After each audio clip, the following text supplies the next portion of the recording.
অন্ধকারে ঢাকা এক হারানো রাজ্য, যেখানে বাতাসেও ফিসফিস করে সোনার গন্ধ, আর প্রতিটি আলোয় লুকিয়ে আছে অভিশাপের ছায়া। বহু শতাব্দী আগে রাজা তার রাজ্য গড়েছিল সোনায়, আর হারিয়েছিল সব মানুষকে। আজ এক ভ্রমণকারী ভুল করে পা রাখে সেই নিষিদ্ধ ভূমিতে, যেখানে প্রতিটি পদক্ষেপ তাকে নিয়ে যায় সত্য আর মৃত্যুর মাঝখানে।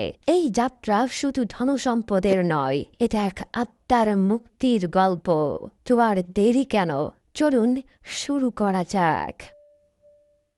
গল্পের শুরুতে জন নামে এক ভবঘুরে যুবককে দেখানো হয়। সে একা জঙ্গলের মধ্য দিয়ে যেতে যেতে রাত হয়ে যায়। তখন সে একটা ধ্বংস স্তূপের কাছে এসে থামে। সেখানে গাছের দিকে তাকিয়ে দেখে ডালে একটা পেঁচা বসে আছে। পেঁচার দিকে তাকিয়ে বলে, আবহাওয়া খুবই খারাপ যাচ্ছে, এখানে আশেপাশে রাতে থাকার মতো কি কোনো জায়গা আছে? এই অবুঝ পাখিটা কি বুঝলো জানি না। সে তার কথা শুনে পাশের রাস্তা দিয়ে উঠতে থাকে। জনও তার পিছু পিছু যেতে থাকে, কিন্তু কিছু দূর যাওয়ার পর সে পা পিছলে একটা ধ্বংস স্তূপের বেসমেন্টে পড়ে যায়। এরপর সে কৌতূহলবশত বেসমেন্টের আরো ভেতরে যায়। কিছু দূর যাওয়ার পর সে একটা ঘরের ভেতরে অনেক সোনা আর একটা বড় সিন্দুক দেখতে পায়। কাছে গিয়ে জন সিন্দুকটা খোলে, আর খুলে সে যেটা দেখতে পায় সেটা দেখে তো সে পুরাই হতবাক। পুরো সিন্দুক সোনা মুদ্রায় ভর্তি। এত সোনা সে এর আগে কখনো দেখেনি। সিন্দুকের পাশেই একটা সোনার বাটিতে সোনার লাইটার রাখা ছিল। ওটা দেখে সে প্রথমে সেটা নিয়ে পকেটে রাখে, তারপর সোনার কয়েনগুলো নিয়ে পকেটে ভরতে থাকে। কিন্তু তখনই সেখানে ঘটে এক আশ্চর্যজনক ঘটনা। হঠাৎ সেখানে একটা ভূত চলে আসে। আসলে এই ভূতটাই সোনাগুলো পাহারা দিচ্ছিল। সে পেছন দিক দিয়ে আচমকা এসে জনকে বলে, এই তুমি কে, আর এগুলো নিচ্ছ কেন?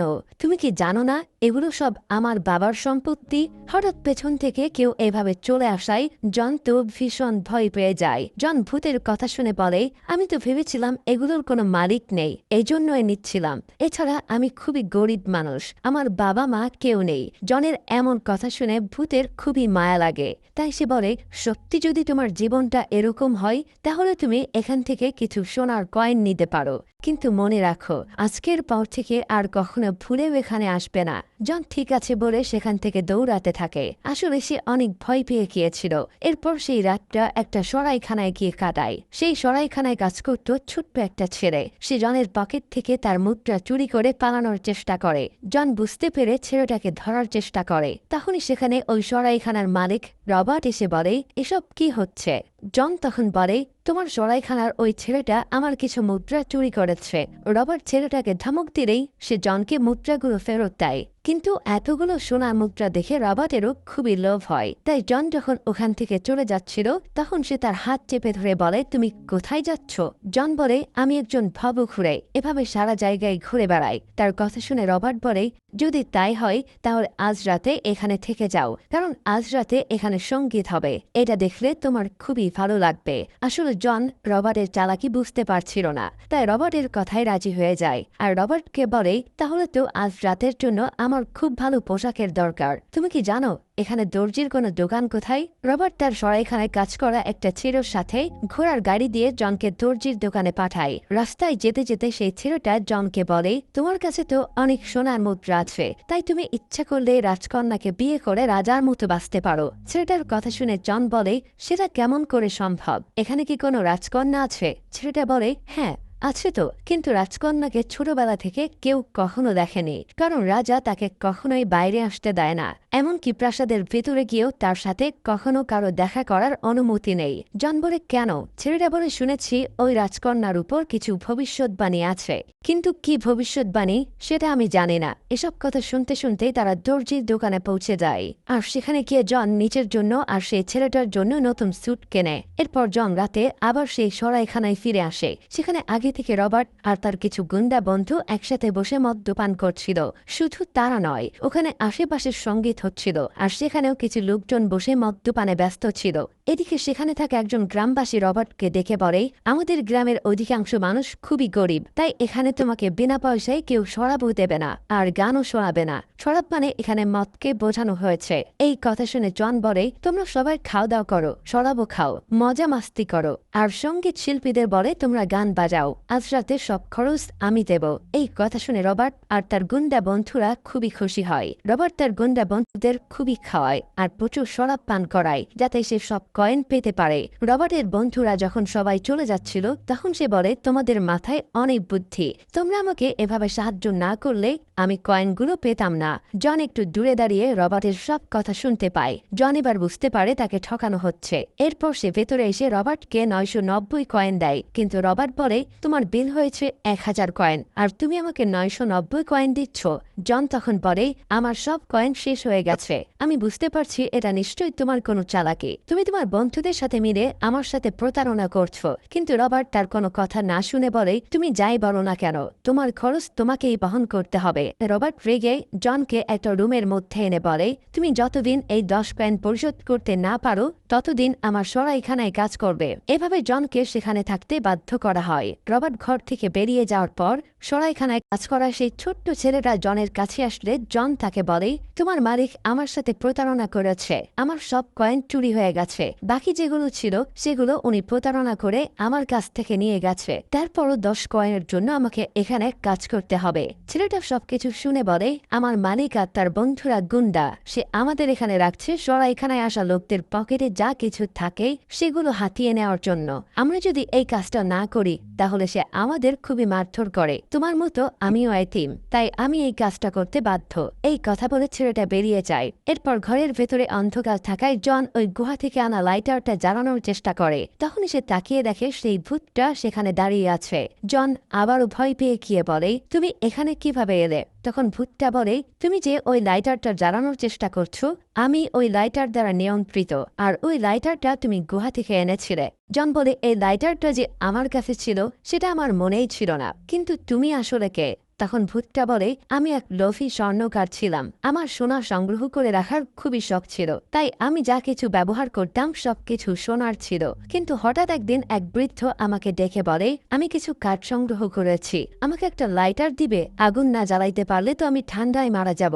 যেহেতু আমার লাইটারটা সোনার ছিল তাই আমি ওই বৃদ্ধকে বলি, আমার কাছে কোনো লাইটার নেই। ওই দিন রাতে আগুন জ্বালাতে না পেরে বৃদ্ধ রাতের মধ্যেই সেখানে মারা যায়, আর মারা যাওয়ার আগে আমাকে অভিশাপ দিয়ে যায় আমি মারা না গিয়েও যেন সারা জীবন ভূত হয়ে বেঁচে থাকি। মানে আমার শরীর নেই, আমি যেন সারা জীবন টাকার পেছনে ঘুরপাক খেতে থাকি, আর ওই লাইটার দিয়ে যেন সবাই আমাকে নিয়ন্ত্রণ করে।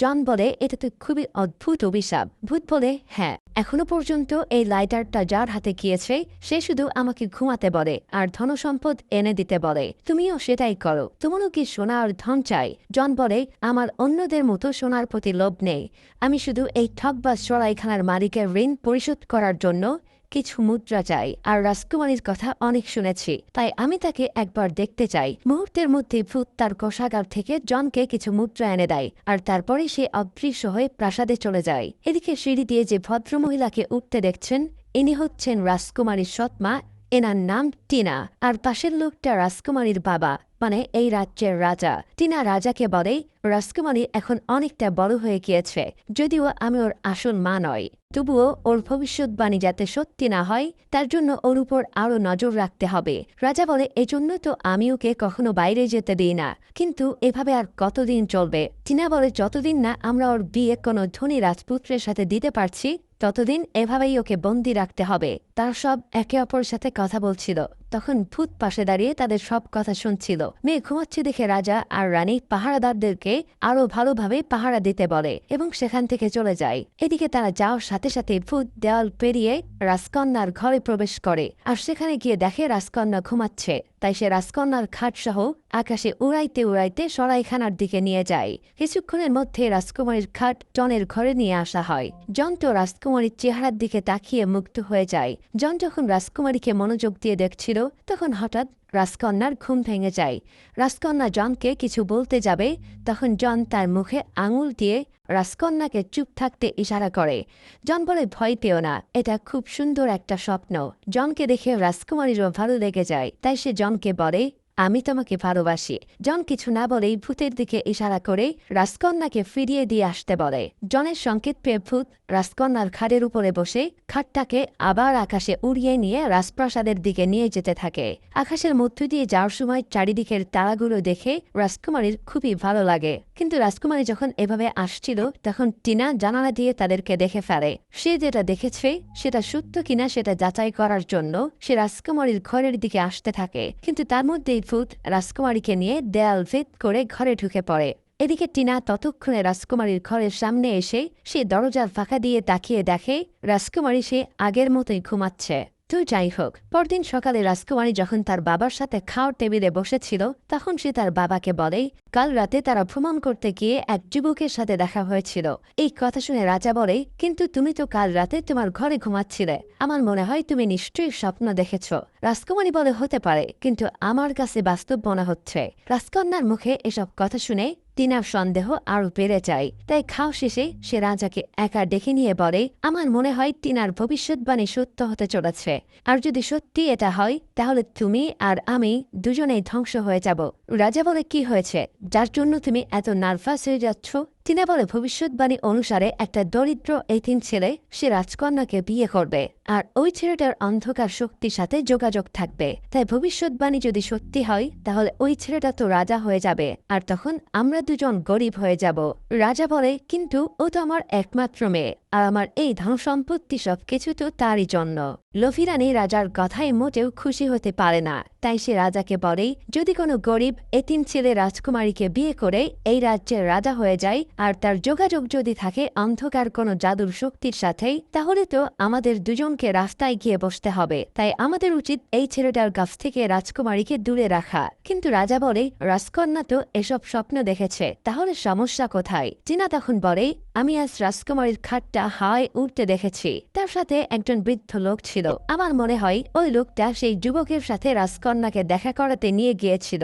এসব কথা শুনে রাজা খুবই চিন্তায় পড়ে যায়। এদিকে পরদিন সকালবেলায় সরাইখানার মালিক রবার্ট জনের ঘরে এসে দেখে সে ঘুমাচ্ছে। রবার্ট তাকে জাগানোর চেষ্টা করে আর বলে, তাড়াতাড়ি ওঠো। তখন জন টেবিলের উপর থেকে ঢাকনাটা সরিয়ে 15টা স্বর্ণমুদ্রা দিয়ে বলে, এই নাও, তোমার সব ঋণ পরিশোধ করা হয়ে আরও 5টা কয়েন তোমাকে দিলাম, এখন এখান থেকে ফাগো। রবার্ট রুম থেকে বেরিয়ে গেলে জন তার লাইটার জ্বালিয়ে ভূতটাকে আবার ডাকে আর বলে, তুমি আমাকে একটা ঘোড়ার গাড়িতে করে রাজপ্রাসাদের দিকে নিয়ে চলো। তার কথা মতো ভূত তাকে ঘোড়ার গাড়িতে করে রাজপ্রাসাদের দিকে নিয়ে যায়। জন রাজপুত্রের মতো পোশাক পরেছিল আর তার হাতে ছিল একটা বাক্স।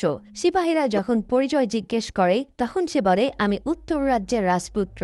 এই কথা শুনে সিপাহীরা তাকে সসম্মানে রাজদরবারে নিয়ে যায়। আর রাজদরবারে রাজা, রাজকুমারী আর টিনা বসেছিল। জনকে দেখে রাজকুমারী খুবই খুশি হয়ে যায় আর বলে, আমি কখনো ভাবতেও পারিনি তুমি এখানে আসবে। রাজকুমারীর কথা শুনে টিনার সন্দেহ হয়। সে মনে মনে ভাবে, এটা সেই ছেলেটা নয়তো যার সাথে রাজকুমারী দেখা করতে গিয়েছিল। এটা যাচাই করার জন্য টিনা জনকে বলে, রাজকুমারীর ভবিষ্যৎবাণী অনুযায়ী যে রাজকুমারীকে বিয়ে করবে সে অন্ধকার কোনো জাদুর শক্তি জানবে। তুমি কি এটা জানো? জন তার চালাকি বুঝতে পারে, তাই সে বলে, আসলে আমি উত্তর রাজ্যের রাজপুত্র আর আমি এখানে রাজকুমারীকে বিয়ে করার জন্য এসেছি। বলতে পারেন রাজকুমারীর সাথে আমার বিয়ের পাকা কথা বলার জন্য এসেছি। টিনা বলে, আগে তোমার জাদুর শক্তি দেখাও। বোকা জন তার চালাকি বুঝতে না পেরে বলে, হ্যাঁ, আপনি বলুন আপনার কি উপহার চাই। লোভী টিনা বলে, আমার জন্য একটা দামি হার এবং রাজার জন্য একটা মূল্যবান মুকুট নিয়ে আসো। জন বলে, আচ্ছা ঠিক আছে, তবে এটার জন্য আমাকে কিছু সময় একা থাকতে দিতে হবে। রাজা অনুমতি দিলে সে পাশের একটা রুমে চলে যায় আর সেখানে গিয়ে লাইটার জ্বালিয়ে ভূতকে ডেকে টিনার চাহিদা মতো উপহার আনতে বলে আর রাজকন্যার জন্য একগুচ্ছ নীল গোলাপ ফুল। ভূত সেগুলো এনে দিলে জন সেগুলো নিয়ে আবার রাজার কাছে চলে আসে। যখন এগুলো দিচ্ছিল তখন রানীর সন্দেহ এবার বিশ্বাসে পরিণত হয়। সে সিপাহীদের চিৎকার করে দেখে বলে, এই সেই ভবিষ্যৎবাণীর ছেলেটা, তাই একে বন্দী করো। আসলে ভবিষ্যৎবাণী করা হয়েছিল যে ছেলেটাকে সে অত্যন্ত গরিব থাকবে, কিন্তু সে অন্ধকার জাদুশক্তিতে নিজেকে অনেক ধনী বানিয়ে ফেলবে। তাই তোমরা এই ছেলেটাকে গ্রেপ্তার করো। তখনই রাজার সিপাহীরা এসে জনকে গ্রেপ্তার করে, কিন্তু জন আর রাজকন্যা বুঝতেই পারছিল না কেন গ্রেপ্তার করা হচ্ছে। জনকে কারাগারে পাঠানোর পর রাজকুমারী রাজা আর টিনাকে বলে, এই ছেলেটার দোষ কি, তাকে কেন গ্রেপ্তার করলে? টিনা বলে, তোমার ভবিষ্যৎবাণী অনুযায়ী এই ছেলেটা সেই কিনা সেটা পরীক্ষা করার জন্য আমি তাকে অসম্ভব কিছু কাজ দিয়েছিলাম। সে যদি অন্ধকার শক্তির সাথে যুক্ত না থাকতো তাহলে এই কাজগুলো কখনোই করতে পারতো না। তাই এই ছেলেটা হয়তো এতিম আর খুব দরিদ্র, তাই এই ছেলেটাকে তোমার বিয়ে করা ঠিক হবে না। তাই রাজকুমারী বলে এই অলৌকিক ঘটনা দেখানো আর গরিবের জন্য সে কখনো খারাপ হতে পারে না। আমি তাকে খুবই পছন্দ করি।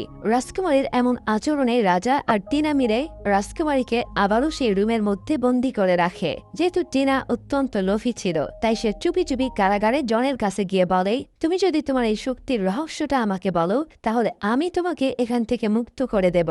তার কথা শুনে জন বলে, আমি বুঝতে পারছি তুমি খুবই চালাক একজন মহিলা, তাই আমি এই সম্পর্কে তোমাকে কিছুই বলবো না।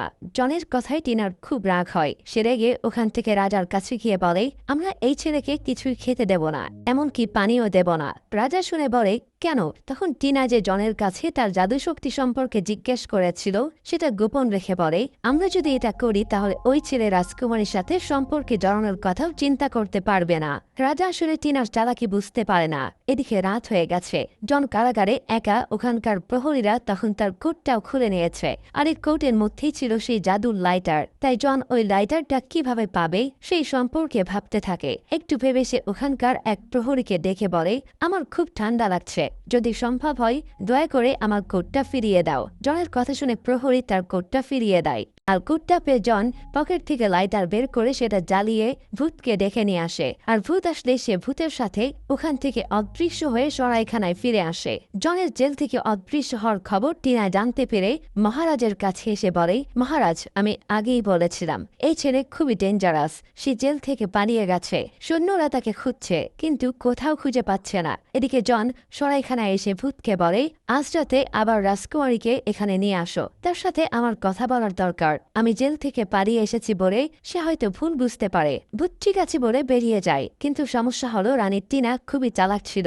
তাই সে আজ রাজকুমারীকে তার বিছানায় শুতে না দিয়ে সে নিজেই একটা কাঁথা মুড়ি দিয়ে সেখানে শুয়ে পড়ে। ভূত তো আর জানে না যে আজ রাজকুমারীর বিছানায় অন্য কেউ শুয়ে আছে। তাই সে রাজকুমারী ভেবে রাজকুমারীর বিছানা উড়িয়ে সরাইখানায় নিয়ে আসে, যেখানে জন অপেক্ষা করছিল। সেখানে ভূত এসে বলে, তোমাদের কথা শেষ হলে আমাকে ওই লাইটার জ্বালিয়ে আবার ডেকো, আমি রাজকুমারীকে আবার প্রাসাদে পৌঁছে দিয়ে আসবো।